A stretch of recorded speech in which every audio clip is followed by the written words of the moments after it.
out there, everybody, and thanks so much again for joining us here on Expanded Perspectives with me, Uncle Ham. And of course, as always, beating the heat and making his way in here is Big Fizzy. How's it going, everybody? Yes, I'm here in Skeleton Studios. Excited about today's show. I know that this week is one of your favorite weeks of the summer. And the reason I say that is because it's Shark Week. And everybody lets me know. I inundated with messages. People know that you have a love for sharks and of the ocean and swimming and bobbing in the ocean. Yeah. So every year, you know, of course, they re-air previous year's shows. So like Air Jaws and stuff. I've seen that 40 times. You know what I mean? Yeah, yeah. But they always have new ones. And I was eating a sandwich the other day and it was on in the background. So I was kind of checking it out. It was a new one I hadn't seen. And they keep pushing the limits. So in the beginning, they would just chum the water and try to get like sharks to come up out of the water and you could punch their nose or rub them or whatever you wanted to do. Then it got to, we're going to start towing people behind the boat like they're wakeboarding. They were towing the fake seal and they get them to breach. Yeah. And I thought the same thing as I'm like, man, I hope there's nobody that skis out there. Of course they don't, but. And then they bumped it up to shark cages, getting in the shark cage. Yeah. And then they got to swimming with them out of the shark cage. Well, on the new one I was watching the other day, they had built a new type of cage. This one's completely like, it looks like plexiglass, like plastic, but clear. Is this where the guy's at the top, like at the top of the water, sitting in like a plexiglass box? Okay, I know where you're going. And I guess they're trying to see if the shark is still attracted to humans or whatever, because they got those special lines in them that they detect electronic fields, and they think that the metal cages like throws them off a little. I don't know what they were trying to do. I missed the first half of the show. But anyways, they got this guy in this plexiglass cube, and this shark comes swimming up, and of course it bumps the container. Probably didn't know it was there. Never seen nothing like that. Couldn't see it. It's clear. Swims around a little bit, bumps it a little bit harder. Says, hey, what's up? Swims around, you lose sight of it, then all of a sudden it comes in like a torpedo.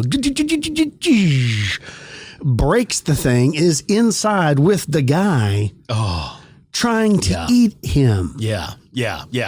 And I'm like, listen, they're pressing the limits too much. Just like when people go to a national park like Yellowstone and they want to get a selfie with a bison or there's a bear nearby. You know what I mean? Like they do seem like they're getting too comfortable. That's when something's like happen. Everybody's getting too comfortable with the Shark Week stuff. Yeah, because until something terrible. Did you see I saw the Jackass guys were back again. I haven't watched that one. I haven't, but I saw that they were back. Well, apparently last year they did one, or year before, or whatnot.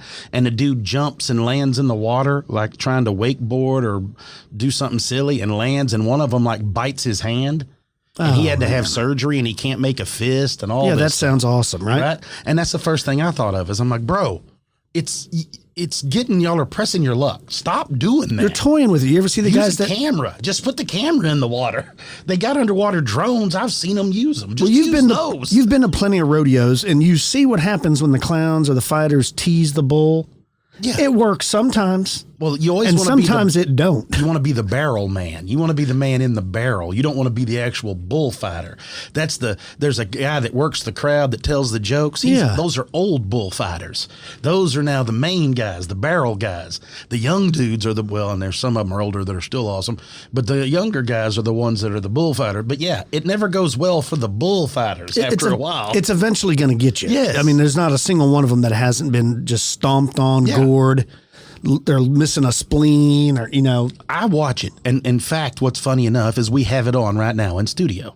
We have one of the Shark Weeks playing.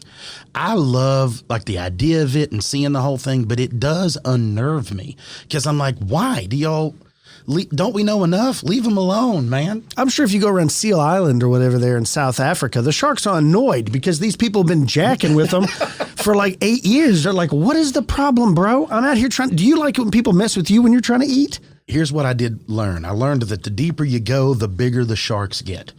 Like they talked about it on one of them shows. And I'm like, that answers it. Meg's at the bottom. Meg's down there. We know it now. Y'all just told us. Y'all told us without telling us. Meg's at the bottom. I agree. Right? I got you something else that you won't really enjoy as much as you like about knowing about the Megs at the bottom. Folks, we have covered before all the crazy sightings near the O'Hare Airport in Chicago that has to do with a winged humanoid. Well, now there's another. It's reported there in Bensonville, Illinois. This was back on July 28th, folks. Listen to this. They reported that a 7th flying humanoid encounter took place there. It took place July 16th of 2022 at midnight. All right. It says this: I was outside with my girlfriend enjoying the pool and drinking a few beers at about midnight when we saw what looked like a large bat fly right over the top of the trees. Upon a closer look, it looked like a person with large bat wings and glowing red eyes. It must have been at least 30 feet above us and appeared to be gliding with the wings not moving, which is funny that we hear that often. Yeah, very common. It says we both saw it for about 5 to 7 seconds before we lost sight of it as it flew over the house. Now, we were first shocked till my girlfriend told me about the sightings of the large flying person seen all over Bensonville. We've never saw it again, and we were out there for another couple hours before going inside. Again, though, not that the sighting isn't strange enough, because they are, but why do they keep happening in and around Chicago? I do not know. I do not know why, and not just but close to Chicago O'Hare. Now, you remember when we discussed that, I found a story where a fellow was talking about working there. And said that it's common knowledge between a lot of the workers there that, in the vicinity on that airport that know about all the crazy stuff that happened. Well, and in Chicago, there's 2 airports, Midway and then O'Hare. And don't forget, a couple years ago, they had that UFO sighting there in Chicago at the airport. And you could hear the people talking and guys down on the runway. Yep. And you remember that those stories talk about those people. It's the people around that area just know it. It's so cool. It's wild. Why is it happening there? I don't know, but we need to get up there and do some investigations. We can brakes. We can do it. We can write it off as a business expense. I'm not going up there. I'm scared. We can go to a Cubs game. We can go to Giordano's. Okay, then I'm in. Let's go. We can go to Shed Aquarium. We can go to the Navy Pier. It'll be awesome, man. We'll do it. We'll go on a date. Speaking of awesome, I just recently drove through Louisiana twice. One's going and one's coming back from Alabama, and very beautiful state. I've been there many times, but we had a listener write in with a story of his own, and he is, in fact, from Louisiana. He says, "Hey, Cam. Hey, Kyle. I wanted to share a story with you guys about an experience that my mom had when she was a young girl. My mom is in her 60s now, and as she recalls, she was about 7 years old at the time, so I'm estimating the story takes place in the mid-1960s. Now, she grew up near Breaux Bridge, which is in southern Louisiana, right in the very heart of Cajun country. On this particular night, my grandfather, grandmother, and mom and her 2 younger siblings were out for a drive.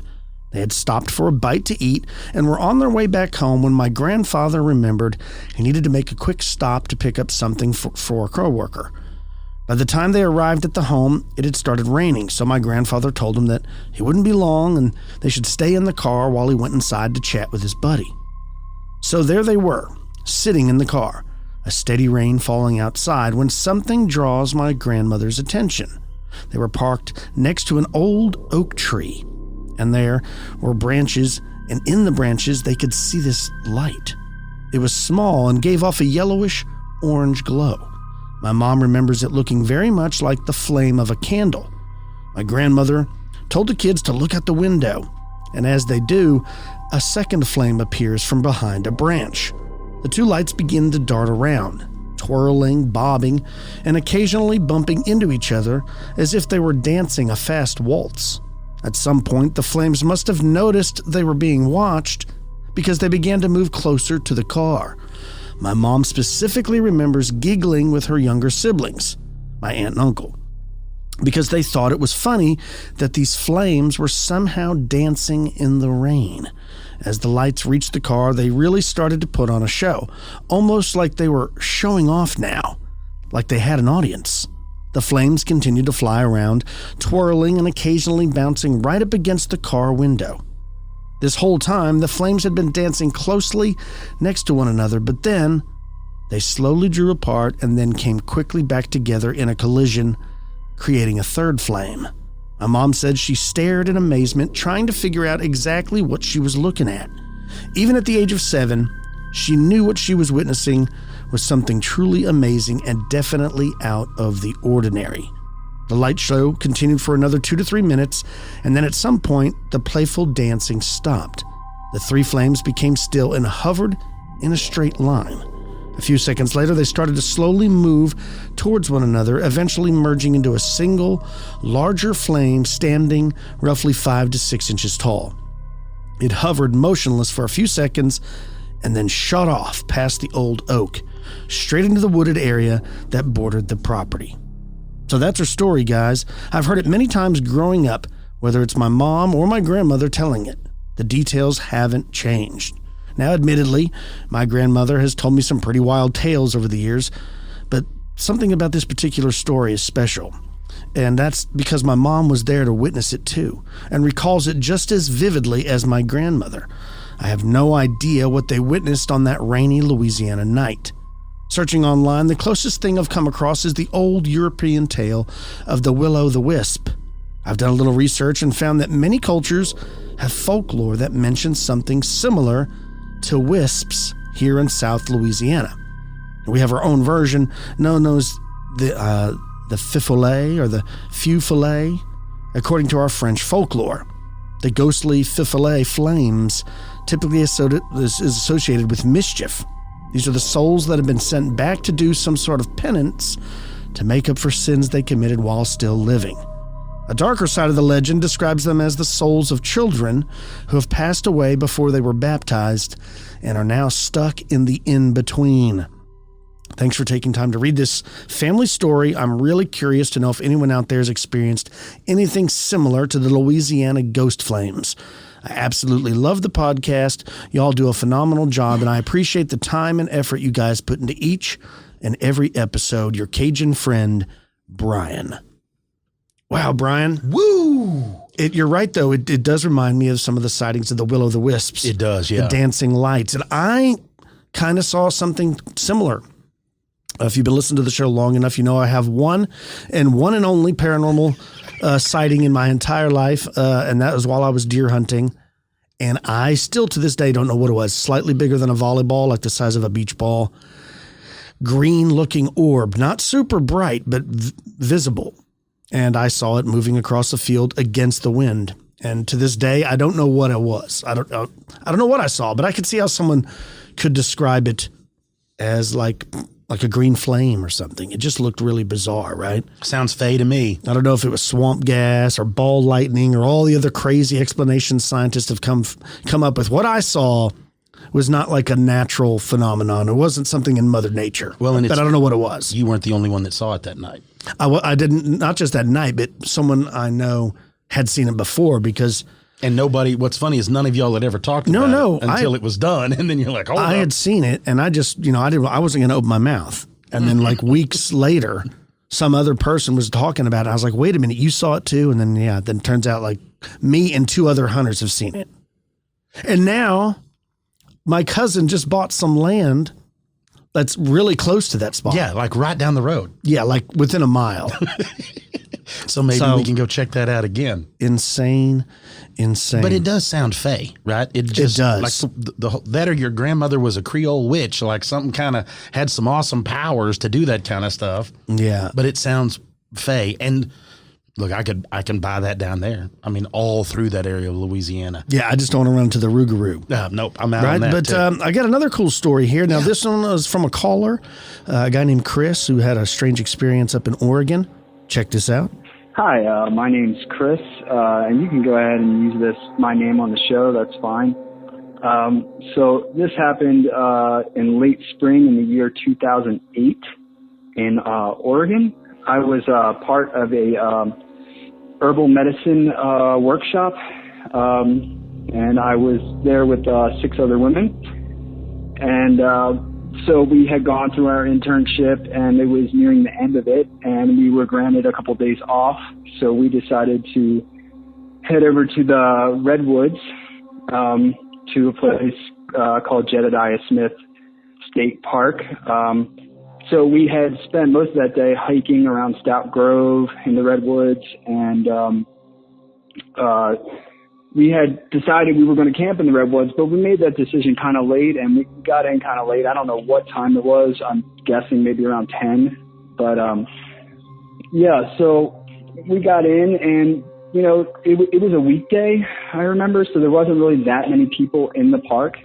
We had one other camper next to us, a guy by himself, had a white shirt on, sitting by a fire. I remember that clearly because of what I'm about to tell you. So we get there, and we decide, hey, you know, there's not that many people around. We're going to start playing music.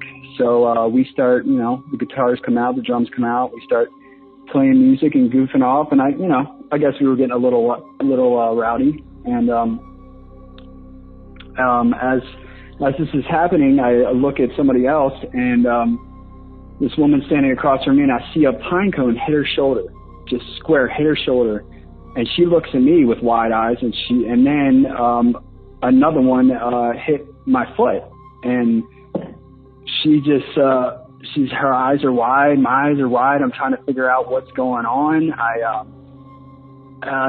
Somebody out here, one of the other women say, hey, a pine cone just hit me too.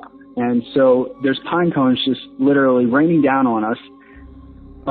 And I start going around to the edge of our campsite trying to figure out where these pine cones are coming from. And like I said, there was one camper, and I'm staring at him. He's by the fire, not doing a single thing. No pine cones are going towards him, but the girls are still saying the pine cones are flying in at him.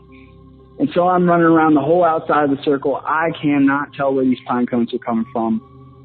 Really weird. I kind of understand what was going on now because of a lot of stories I've read about Sasquatch. But yeah, at the time I didn't know what to think. The pine cones stopped. We decided that was our cue to go to sleep. So we all got into our tents. We went to sleep. And the next morning, what was interesting is one of the women, you know, I don't know how valid this is, but she was menstruating, and her tent had been peed on. And, you know, we're all just trying to figure out what's going on, and she's like, oh, my tent's been peed on. And then right then a park ranger walks up and says, you guys need to leave now. And, you know, at the time I'm just thinking, hey, you know, maybe we were too rowdy, maybe we were too loud, we upset somebody, so that's why we got to leave right away. But something just didn't seem quite right. And, it was strange. You know, I've lived in Oregon for over 10 years, so I've had other experiences where I saw a tree shake, I found a footprint. But, you know, after listening to many stories, I really kind of believe that was probably some Bigfoots that were not happy with us making all that noise at night. Well, what's so surprising to me is that park, you know, it's a known, well-known park for the redwoods, and people do frequent it. So to have them that close, if it was indeed them, I mean, I can't think of any other possible reasonable explanation. Yeah, maybe you guys can. Anyway, thank you. Talk to you later. Bye.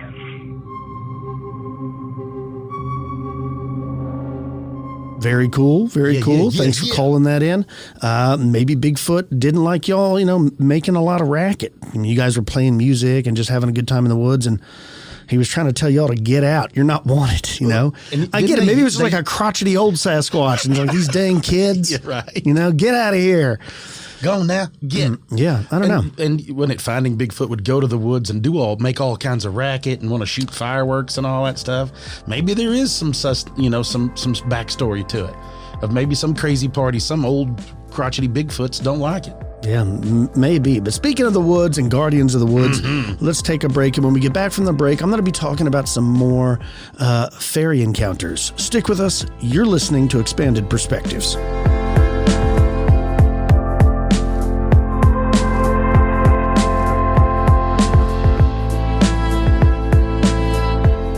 And we're back with Expanded Perspectives.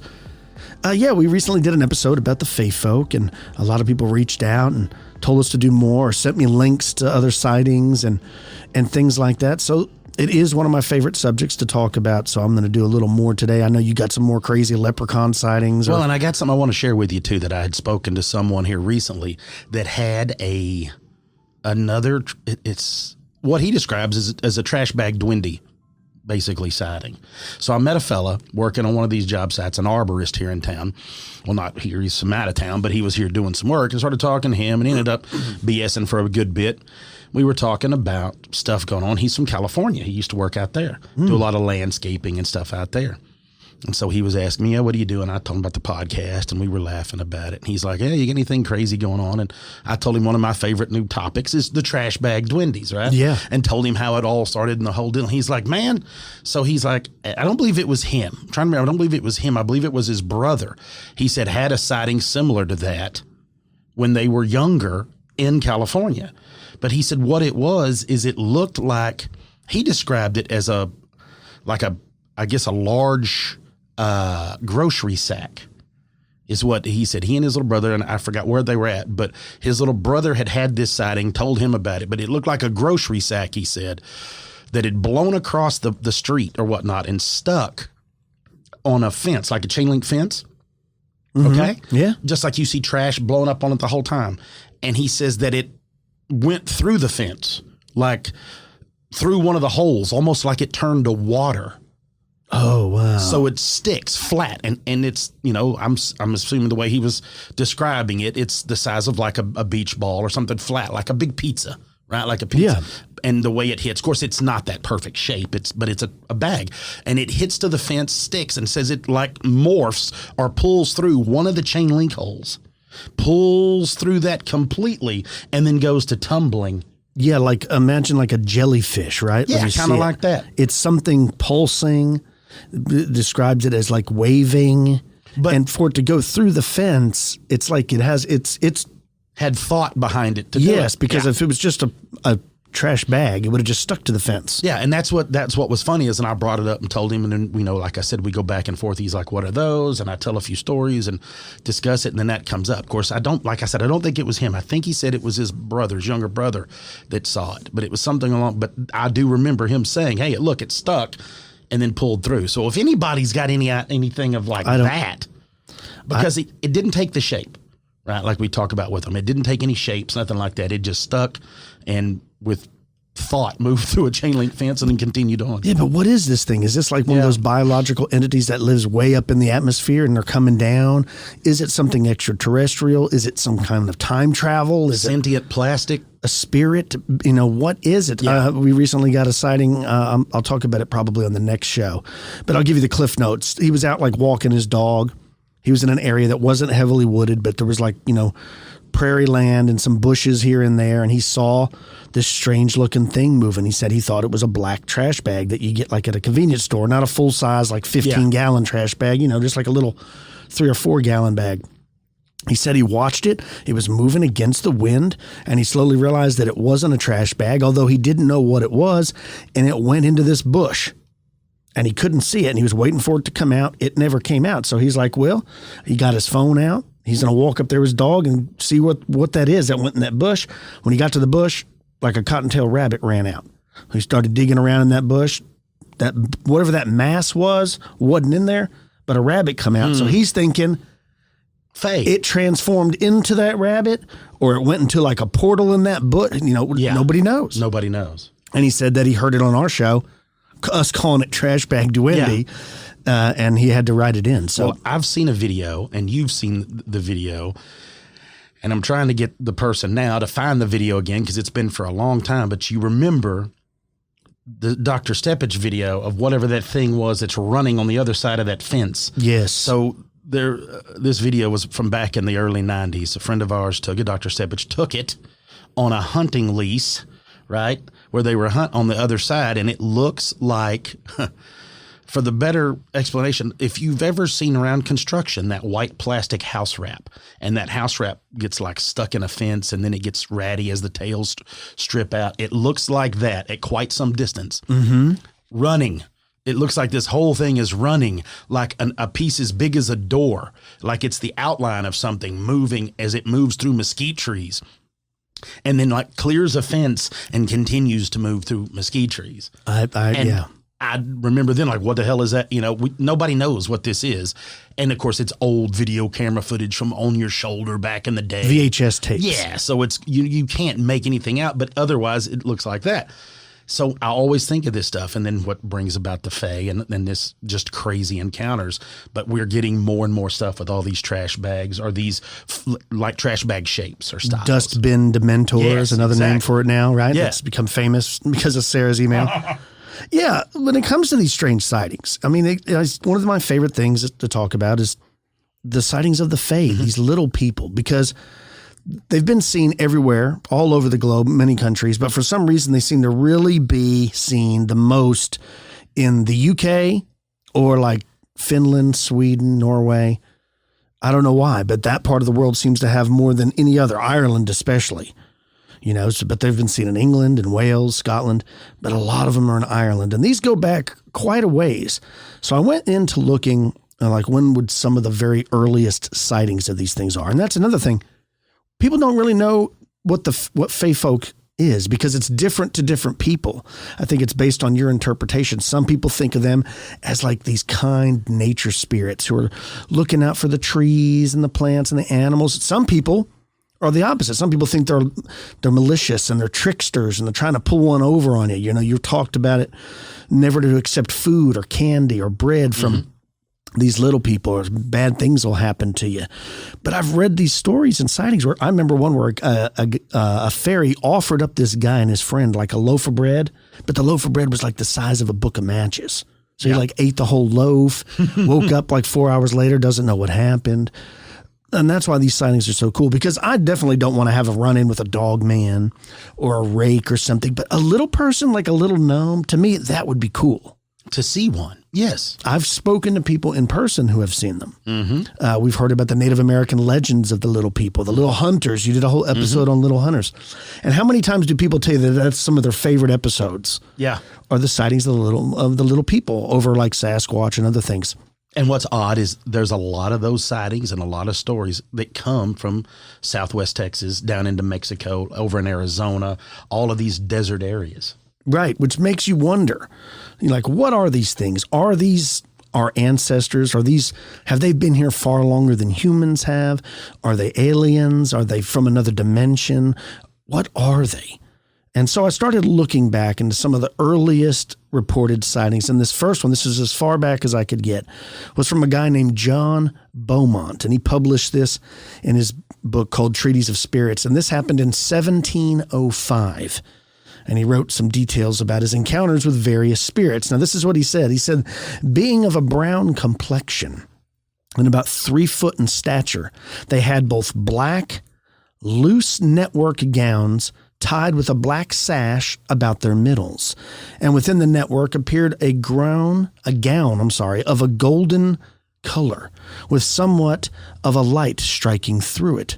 Their heads were not dressed in top knots, but they had white linen caps on with lace on them. And over it, they had a black loose network of a hood. So these things were tiny, 3 foot tall. These are sometimes referred to as duendes. These are taller gnomes. Some of the little people are described as only like 8 inches tall, like the Indian in the cupboard. And then other ones are like 3 foot tall. So Jawas. much, like Jawas.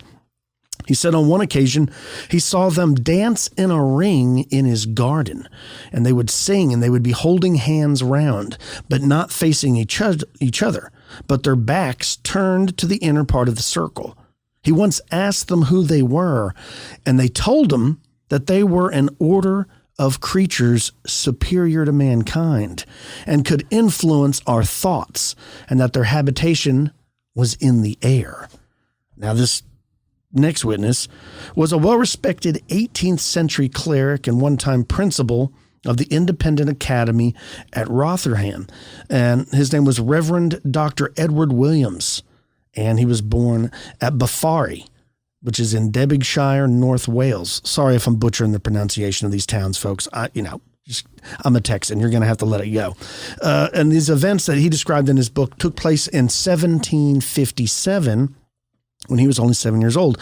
He says, on a fine summer day, about midsummer, between the hours of 12 at noon and 1, my eldest sister and myself Our next neighbor's children, Barbara and Ann Evans, both older than myself, were in a field called K. Khaled near their house, all innocently engaged at play by a hedge under a tree, and not far from a still next to that house, while one of us observed on the middle of the field a company of, what shall I call them, beings, neither men nor women nor children, dancing with big and great briskness.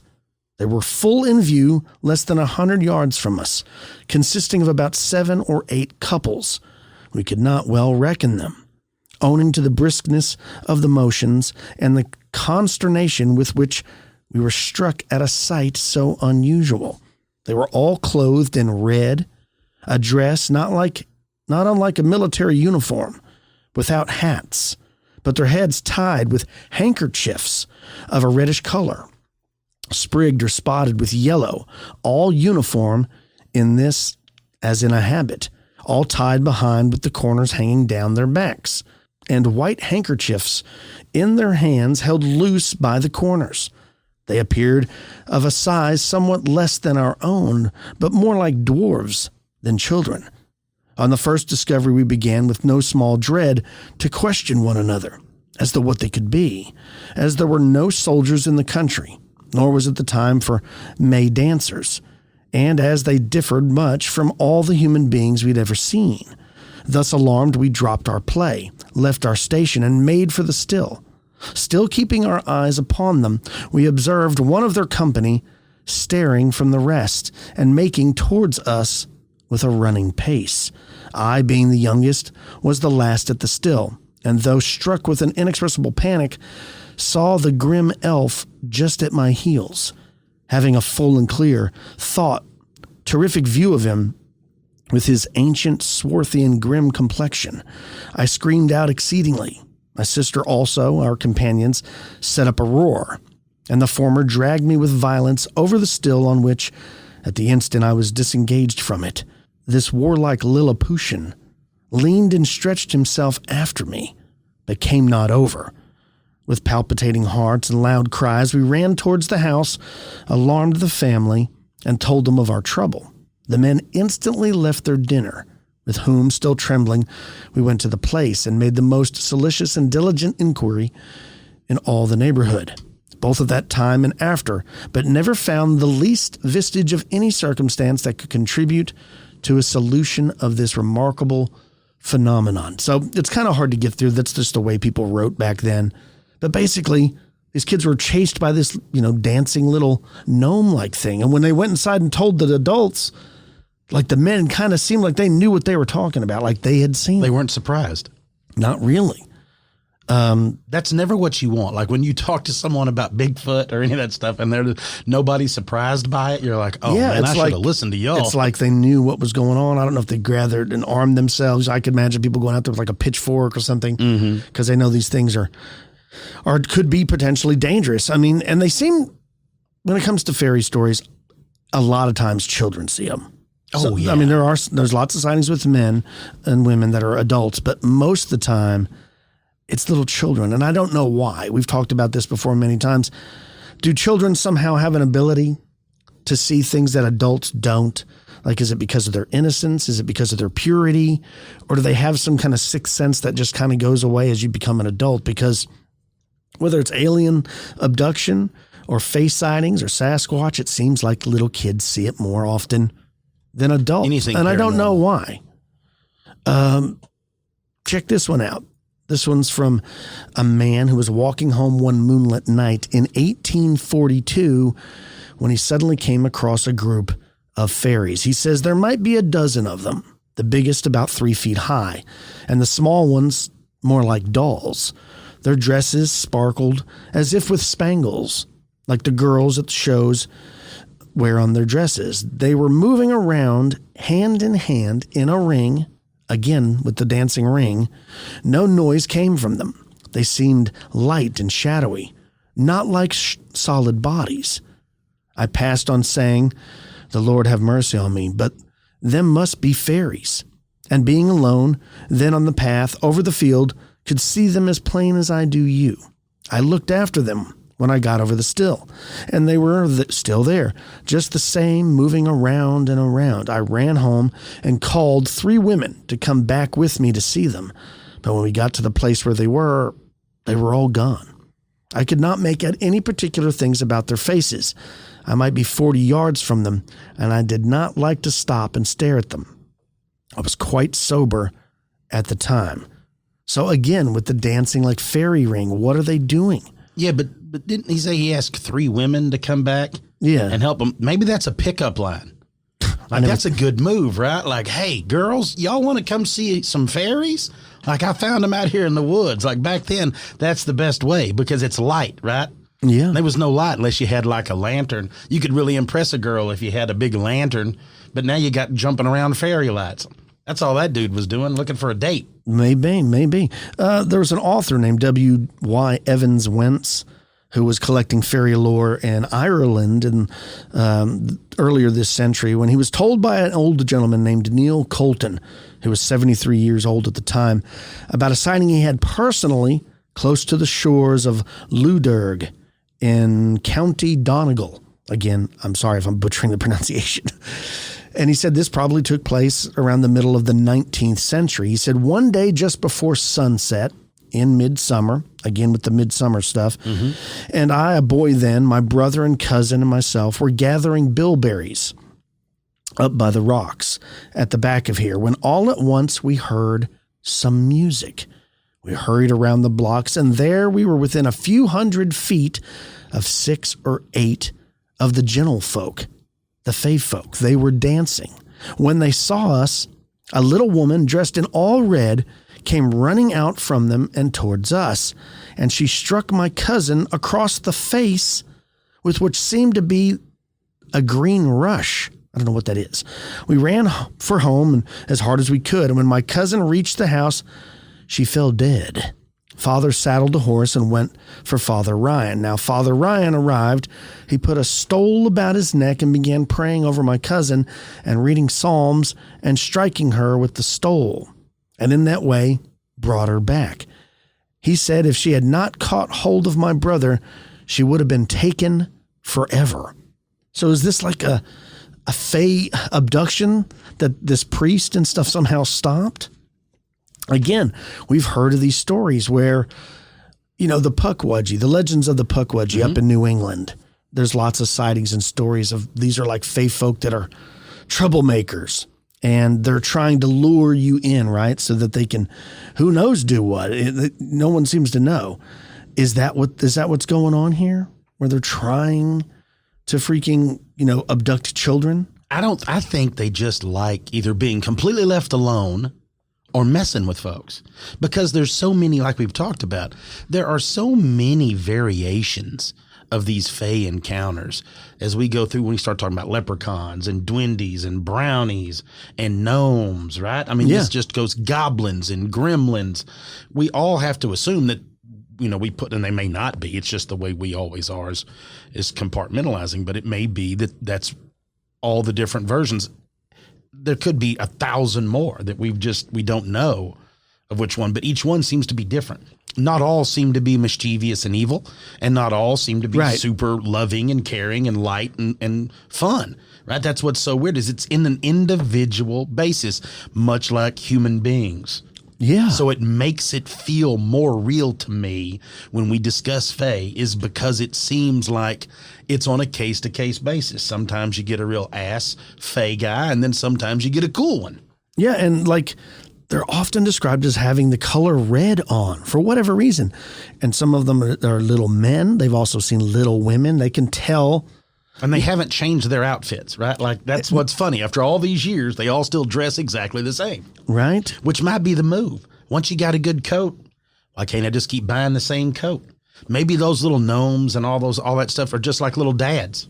Yeah, maybe. Buying the same shoes, the same shirts. And they like dancing. And I like how the story, they heard music. You hear that sometimes. Like, you hear this most lovely music. I think of like a harp, somebody playing, or a dulcimer or something.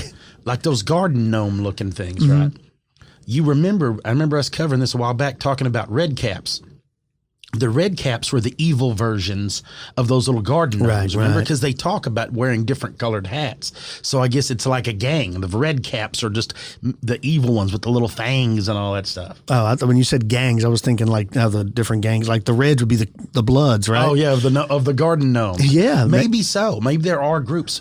And like I said, maybe that's why there's fewer. Maybe there was a Fae war, or maybe they just have their own areas. Like we've discussed, some live in the woods, some live in the dunes, some live out in the deserts. How cool would it be to sit there and watch a Fae war? Oh, that'd be wild. Right, pretty cool. Moving into some more recent sightings. Yeah. This one took place like near 1945. This took place in a place called Dorset, and the guy's name was Mr. Lonsdale, and he said he saw little people dancing in a garden on the Branksome Park estate in Bournemouth. He says, suddenly I was conscious of a movement on the edge of the lawn. I saw several little figures dressed in brown peering through the bushes. In a few seconds, a dozen or more small people about 2 feet in height, in bright clothes with radiant faces, ran onto the lawn. They started dancing and swaying about. This continued 4 or 5 minutes. They were frightened away by a servant who was bringing tea. So again, crazy. Check this one out. This is a Mr. E.J.A. Reynolds of London, who was evacuated to Horsham in Sussex during the war. This took place in 1948, and he says he was about 10 years old. He was staying there during the school summer holidays, and he described what he saw one moonlit night when setting out rabbit traps. He said, I decided to sit still and watch. Being young, I thought that the rabbits would come out and I could see them being trapped. As I sat still and waited, I suddenly realized that a small, hairy man had stepped out from a blackberry bush. He was no more than 18 inches high, and he was covered in hair. His face was bare, but it had a leathery look. The nose seemed sharp. I noticed it when it turned away in profile. It definitely had hands. Its arms seemed longer than a human being's. I did not notice his feet. It was definitely substantially, and I swear, real. It did not notice me. Or if it did not show it. It turned and disappeared back into the blackberry bush, and when I told the couple I was staying with, they just laughed at me. Now, a few days later, Mr. Reynolds saw the creature again when traveling upstairs on a bus. Now, this was during the daytime. The first sighting happened at night. And in a different location, this took place in Horsham. He saw the little man, he said he saw a little man walking across the lawn in a large garden. Only a few years later, in June 1952, a Miss C. Woods saw a little old man 3 or 4 feet tall on Dartmoor in Devon. He wore a brown smock tied around his waist with a cord. His legs were covered in a brown material, and he wore a flat brown cap or had brown hair. Miss Woods was walking on Hayter with her son on a hot summer's day, and she went off alone, climbing up a stony path, where she saw a little man who seemed to be watching her. When she was 40 yards away, he turned and went behind a boulder. She fetched her son, and together they went back to look for the little man, but they found nothing. No little man, no hole, nowhere he could have hidden. So here's another thing, another sighting. This happened near St. Aspa in Devonshire, North Wales. This happened in 1961. A man apparently was walking his dog, and he had an eerie encounter with a little man, again, only 3 or 4 foot tall. The witness tapped his muddy walking stick several times at a metal road sign on which the little man appeared beside it, almost as if the tapping had summoned him, like a genie, you know? Mm-hmm. Or maybe he was displeased with the disturbance made by the man's tapping, because the witness felt a malevolent air about this creature, who had a very ugly brown face and was dressed all in green.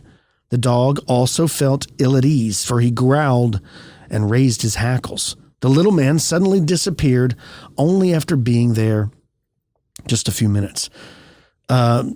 I got more stories. Here's a 9-year-old boy who was bathing with his friends in the River Moy at Foxford, County Mayo. Now, this sighting took place at the beginning of the century.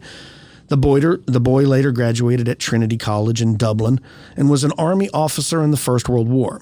On that hot summer's day, the boy was strolling home with a friend when he saw a little figure dodge behind a big boulder. Now, again, I want to bring up the boulders. For whatever reason, a lot of these sightings of the Fae are seen around hedges, they're seen in gardens, and they're seen around boulders. I don't know why. He says, going to look, they saw a little man about 4 foot tall, wearing a collarless black coat buttoned all the way up to his chin, and a cap that covered his hair. He had a flat face and curly brown whiskers across his chin from ear to ear. He just stood there, grinning at us. But this did not calm the boys' fear. They ran away as fast as they could. Also apparently unconcerned about finding himself close to a human being, I found another sighting of a 4.5 foot tall fairy seen by a 9-year-old girl living at Crannog near Boris in County Carlow, who went on a memorable November afternoon.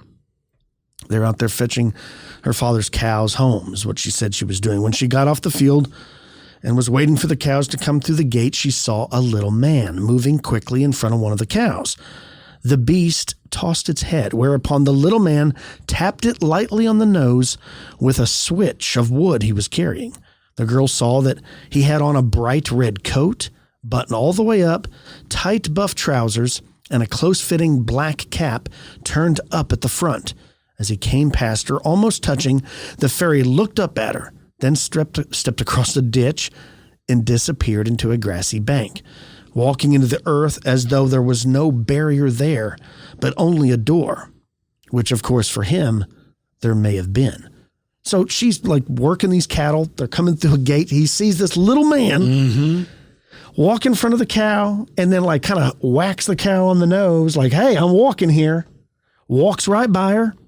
And into the bank. Ghosts her, just like gives her a grin and just walks in the woods or the bank with grass and stuff. And it looks like he just walked through an invisible door, like into another portal, like just.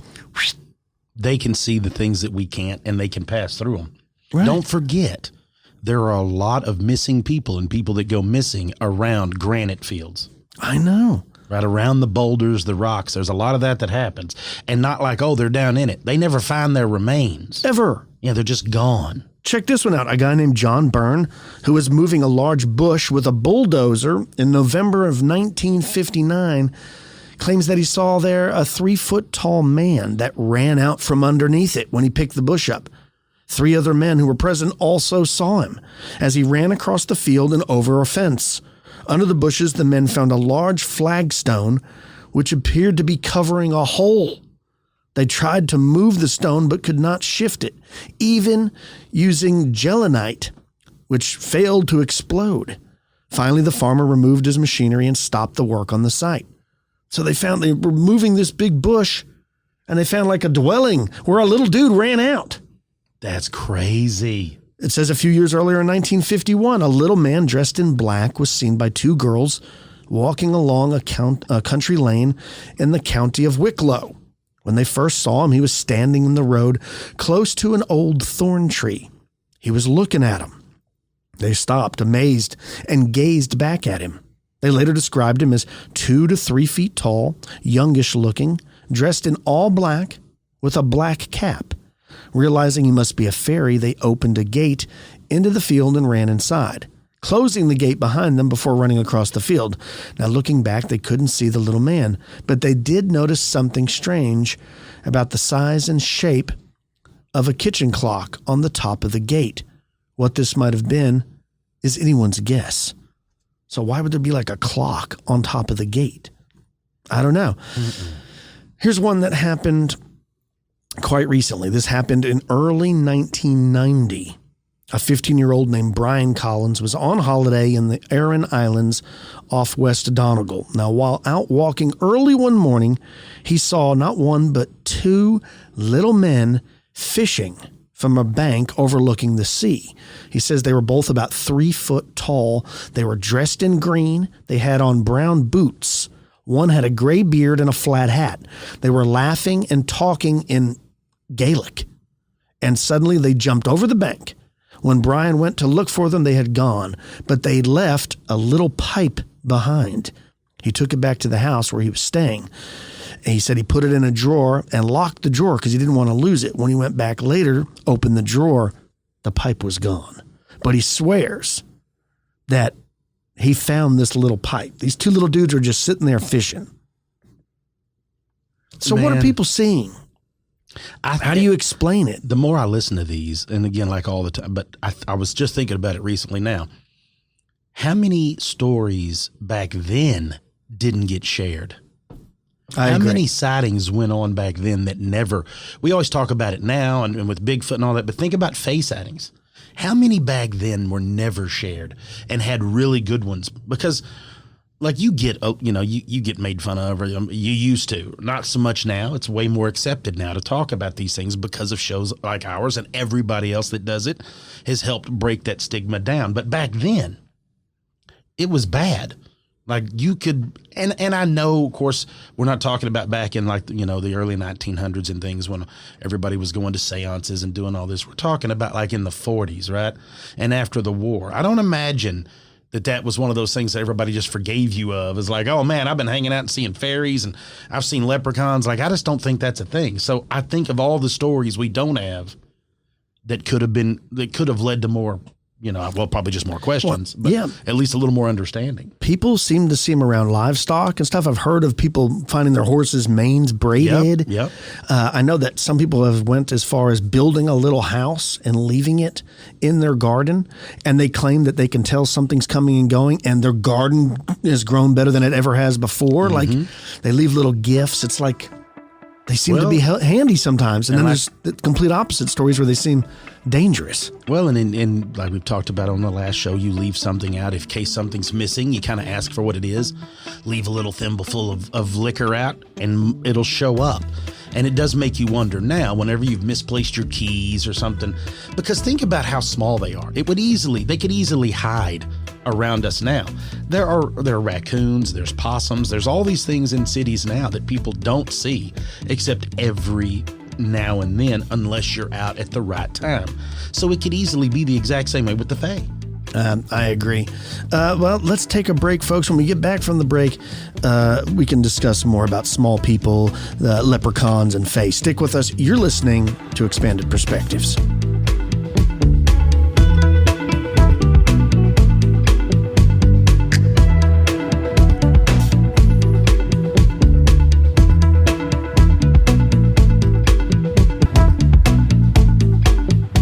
And we're back with Expanded Perspectives. Wow. I know that you love the stories, especially of like leprechauns seen at Costco and other places where these crazy leprechaun sightings have taken place. And again, I don't know if that's part of the same thing. Is there a secret Fae war going on between the good and the bad Fae? Is there things you can do to attract the good Fae but keep the bad ones away? Probably. I mean, I don't know. And they go by lots of different names. Some of them are more like Tinkerbell, where they have wings. Some of them are more like the little monster off the Cat's Eye, where they look like a hideous little creature, and some of them just look like a human being, just really tiny. But what about like the gremlins? Remember all the gremlins from World War II stories? Yeah, real sightings of Yes, gremlins. yes. Like the movie was made because of those sightings. Yes. Guys flying in fighter planes and seeing them on the wings and monkeying with electronics and stuff. Messing with bomb bay doors on larger planes like B-17s and stuff. And then you have pixies. Yeah. And pixies are known to be shape shifters. So maybe it was pixies that look like trash bags that turn into jackrabbits or something like that. There's, like we said, there are so many things that we've named. There's so many things in all of folklore, and Native American folklore and folklore from all other countries, and all of these things that lead into it. You would think there has to be something to this. Yeah. And it feels right. Like there's certain things you just, like we always talk about Dogman. Dogman, it just feels wrong. And it probably feels wrong because it's dangerous, right? But with the Fae, just something about it. Something about it. I would love it. That would probably be an interaction that I would truly like to have. Yeah, I would love to have a Fae sighting. Yeah, I'd like to see a Fae. I wish they were in my garden. I'd leave them food all the time. Maybe you just got to start putting in, like building little Fae houses. Yeah, right. And that'll attract them. Little Fae houses. I have to look into how to attract them, right? Yeah. We got another listener story here. Check this out. This comes from a guy named Rob. He says, "Hi, guys. I've been listening to your podcast for a while now, and I think what you're doing is awesome. Thanks, Rob. I love your format of just relating the stories. You skip a lot of the noise that's involved with other podcasts. So thanks for what you do. Here's my story.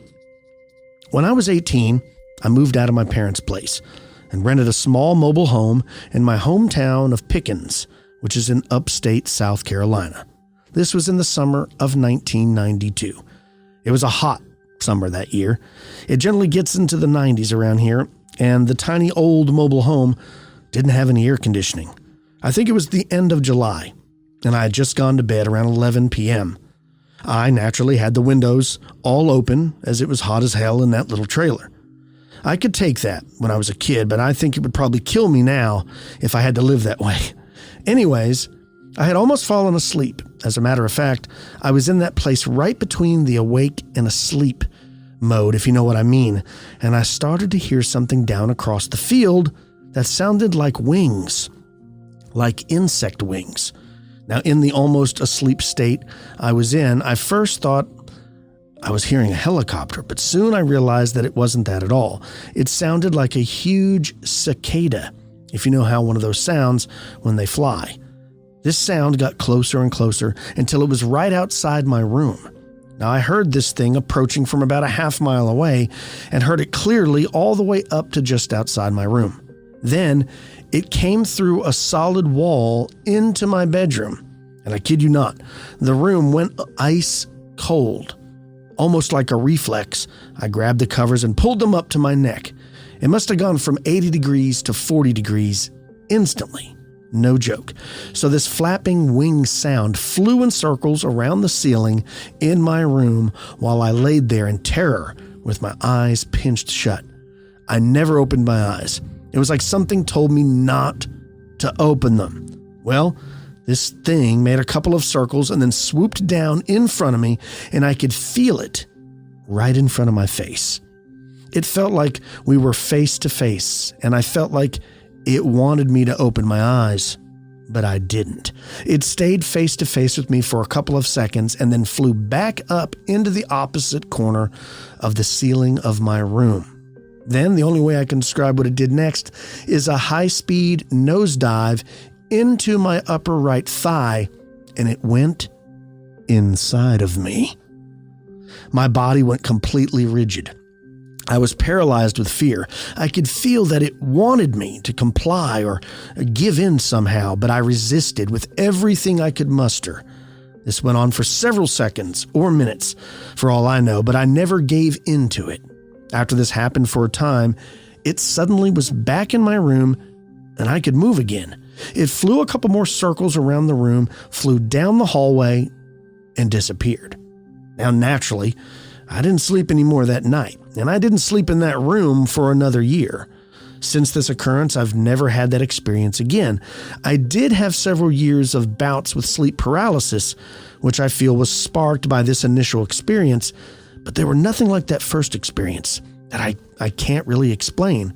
I wasn't dreaming or hallucinating. I was completely sober and in my right mind. It has taken years to get over this experience. Well, that's my personal experience. I hope you guys enjoy it. It was probably the scariest thing that's ever happened to me. Thanks for all you do. Feel free to do anything with this you please. My name is Rob, and you can use my name. Man, I don't know what happened. Oh, wow. A giant, mysterious winged thing. He never got a look at it because once he got in the room, but in July, it's 80-something degrees out. Mm-hmm. Instantly, as soon as it came in his room, he felt the temperature drop. And then he just pinched his eyes closed and didn't want to look. And he felt it. He could feel it. Didn't want to open his eyes. I don't blame him because God knows what he would have saw. No, yeah. And then it went in him. And he felt paralyzed while it was in there, trying to get him to comply, he said.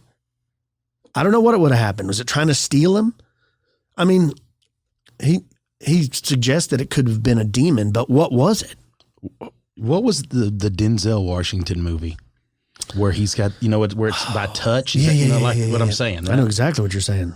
Is that what was, whatever it was in, passed, and it had to bail out to find something else, and it tried to use him and couldn't? Well, it very well could have been that. Because there's nothing on this planet aside from a giant snowball that once it enters your room drops the temperature like that. Yeah, that's crazy. I agree. I wished I had a couple of them right now in cages around the rooms in my house to keep them all real cool. Man, I wished I would have had a couple in cages a couple weeks ago when I didn't have any AC and I was cooking.